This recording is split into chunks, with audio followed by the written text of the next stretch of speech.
Hello and welcome to Media Mania. I'm Gabby Scholl and this is your one stop for cartoons, cosplay, media, and more.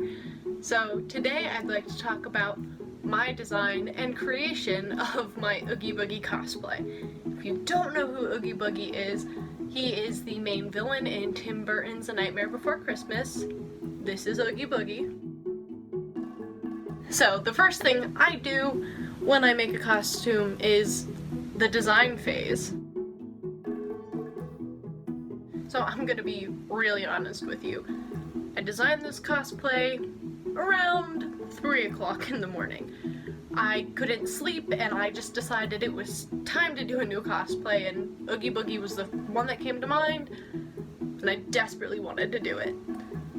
The fact that I designed this cosplay in the middle of the night on next to no sleep is probably why I've changed so many design factors throughout building the cosplay. That's something that's gonna happen. No matter what you do, something might not come out quite the way you want it. Designs change. So this is my initial design for Oogie Boogie. So as you can see, Oogie Boogie was designed to be a dress made out of burlap. And I put a little homage to his buggy underneath right here. That was intended to be like a patch of ripped burlap where the bugs were all sticking out. So the next thing I do after I design my costume is I gather my materials. This is a list of the materials that I used. So once I've got all my materials, the next step is to actually make the costume. First up is the skirt. So this is my Oogie Boogie skirt. You can see on top it is burlap, and the underneath is this gorgeous green tulle. It is a circle skirt, which was actually attempt number 2 at the skirt because the first one I made A-line and it just wasn't full enough. And I wanted something that would be, you know, really thick and really fluffy and just have a lot of volume to it, and an A-line skirt just didn't have the volume that I wanted. So one difficulty that I had with this was working with the burlap. If you don't know anything about burlap, good, avoid it, never touch it. To properly cut burlap, you have to find the spot you want to cut, pull out a string of the burlap from that spot, and then cut along where that burlap used to be.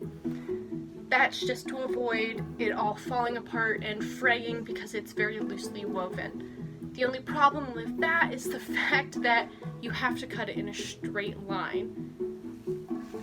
The skirt is not made of a straight line. To get around that, what I ended up having to do was I cut it out like I would a normal piece of fabric, and in order to seal it all, I had to coat all of the edges in Mod Podge. If you don't know what Mod Podge is, this is what it looks like. Once I got the Mod Podge on it and it was all dried, it was time to put all of the tulle in. I bought 3 yards of tulle. I severely underestimated the amount of tulle that I need. Do not do what I did. I ended up needing to go buy 9 more yards of it. This is 12 yards of tulle. When you bunch up tulle, you need a lot of it to get the volume that you'd like. And so I ran into quite a few problems with this skirt, but I am happy with the way that it turned out. I did decide to use a zipper closure in the back of the skirt because burlap doesn't stretch, and I didn't want to bunch it at the top to try and do elastic. And the additional issue with elastic would have been the Mod Podge does make the burlap a little rough and hard, and it stiffens it, and it wouldn't have bunched right around the burlap.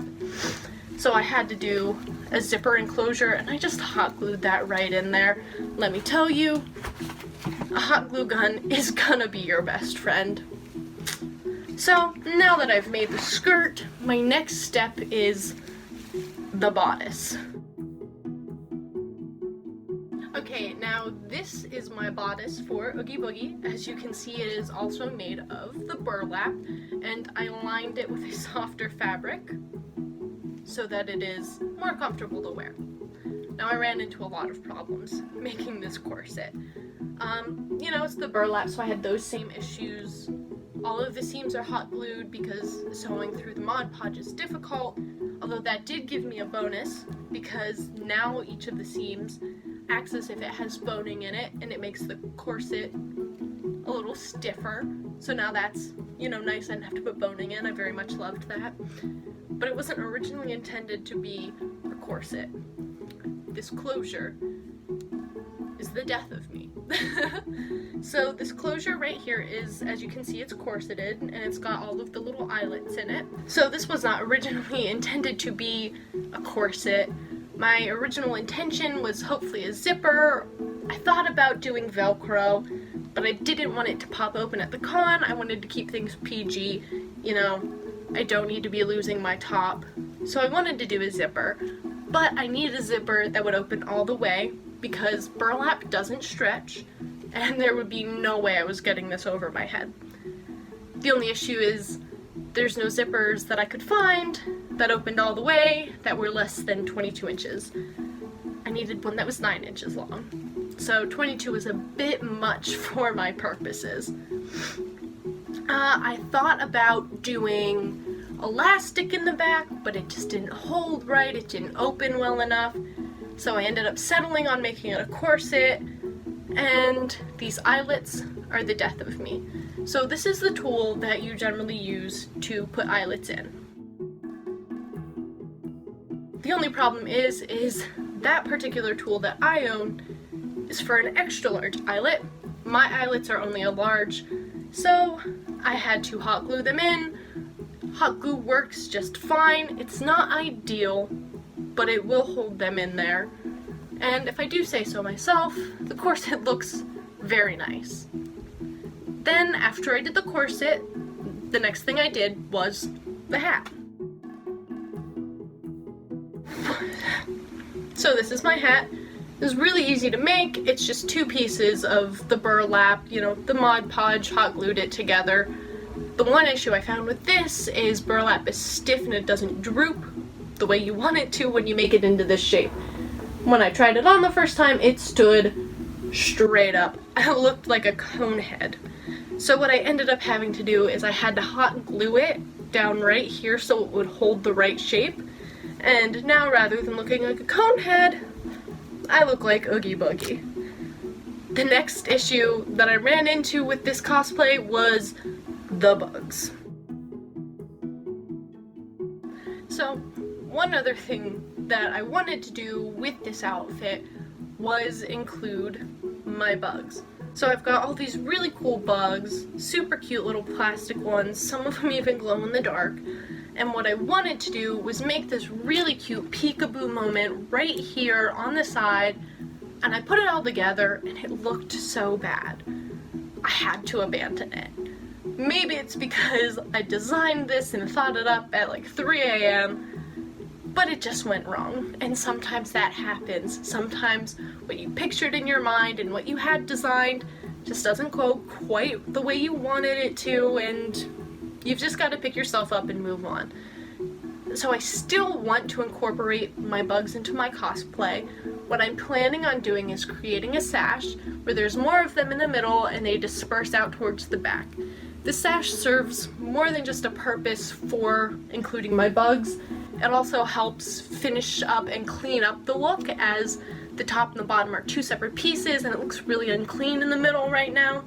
The one other thing I still need to do is add the straps on, but once I do that, I will have a finished Oogie Boogie cosplay. And I am so excited and so proud of this cosplay. I love the way it's turned out so far, and I hope that you do too. Thank you so much for joining me today and watching this video. I hope my struggles with burlap will help you out in the future. If you've ever worked with burlap and have some tips, please comment those below. And if you enjoyed this video, make sure to subscribe to my blog, Media Mania, and to my YouTube channel, Hey Shoal Sister. See you later!